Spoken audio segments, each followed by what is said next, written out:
Assalamualaikum warahmatullahi wabarakatuh. Halo pendengar setia Suara Remaja, selamat datang di podcast Ruang Obrolan Cerdas dan Santai.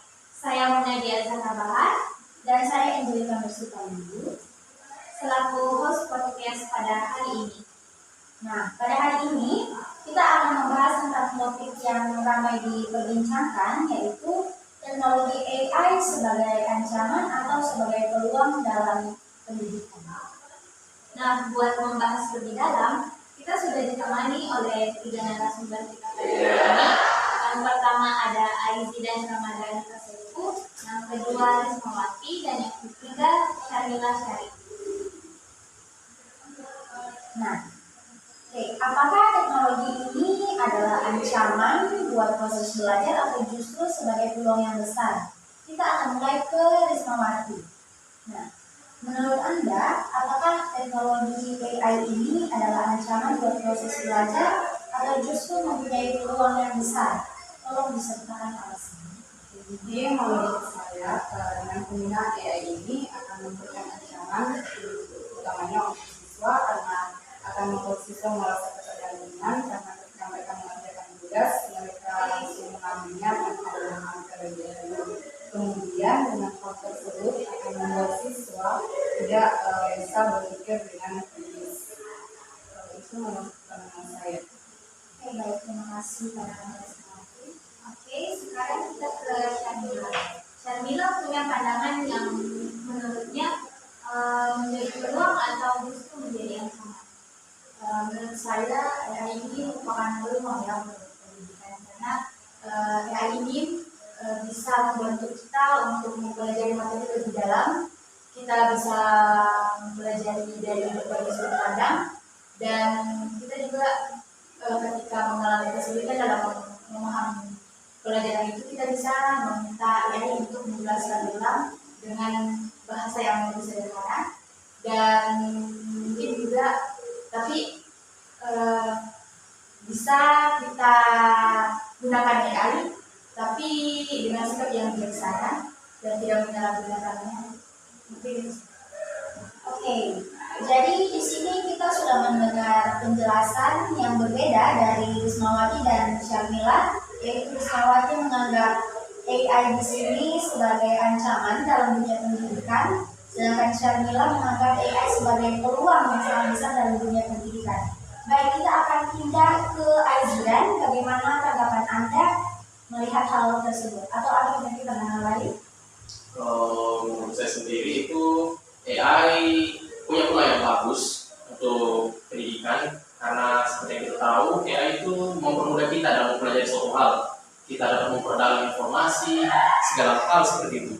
Tetapi AI juga memiliki ancaman karena bisa memberikan efek ketergantungan. Karena kita tahu saking mudahnya mencari informasi, orang-orang sudah malas untuk berpikir sehingga mereka lebih memilih untuk menggunakan AI untuk mengerjakan tugas-tugas mereka sebagai contoh.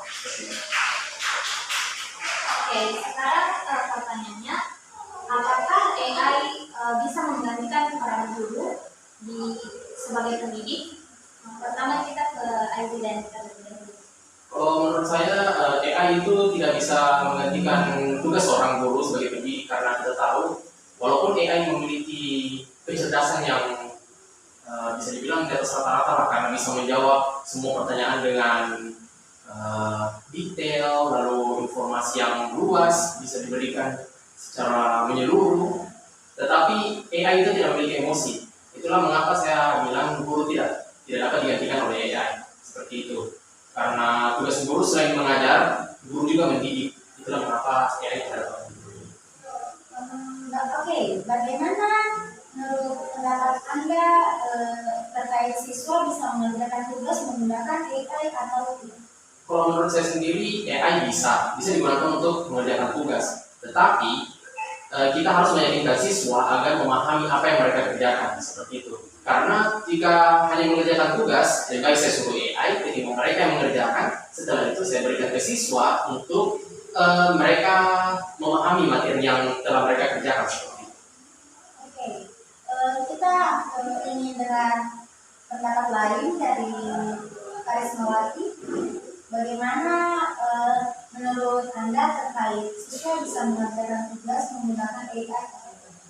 Kalau menurut saya siswa bisa menggunakan, tapi tentunya pengawasan baik dari orang tua maupun dari guru agar penggunaan mereka ini tidak berlebihan yang akan membuat mereka ketergantungan. Oh, ketergantungan. Oke, bagaimana dengan Syamil? Kalau saya sih bisa. Cuman penggunaannya itu hanya sekedar untuk mencari informasi, mempelajarinya dengan informasi dari AI itu baiknya siswa mengolah sendiri, mengerjakannya sendiri. Jadi mungkin referensinya dari AI, tapi siswa mengerjakan sendiri dan tidak bergantung kepada AI. Merasa sendiri. Ya. Oke, kita sudah mendengar tiga pendapat yang berbeda dari Rismawati, Syamila, dan juga Aizidan. Kita bisa membuat kesimpulan bahwa AI bukanlah hal yang harus kita takuti sebagai ancaman, tetapi kita harus memahami bahwa kita harus menggunakan AI itu secara dikendalikan. Kita tidak perlu mengambil AI secara keseluruhan, tapi kita perlu juga mengetahui dan memahami apa yang dimaksud dari AI tersebut. Jadi kita tidak hanya mengambil secara instan, tapi kita perlu mengevaluasi lagi terkait yang kita cari. Oke, buat kamu yang mendengar podcast ini, yuk mulai bijak dalam menggunakan teknologi.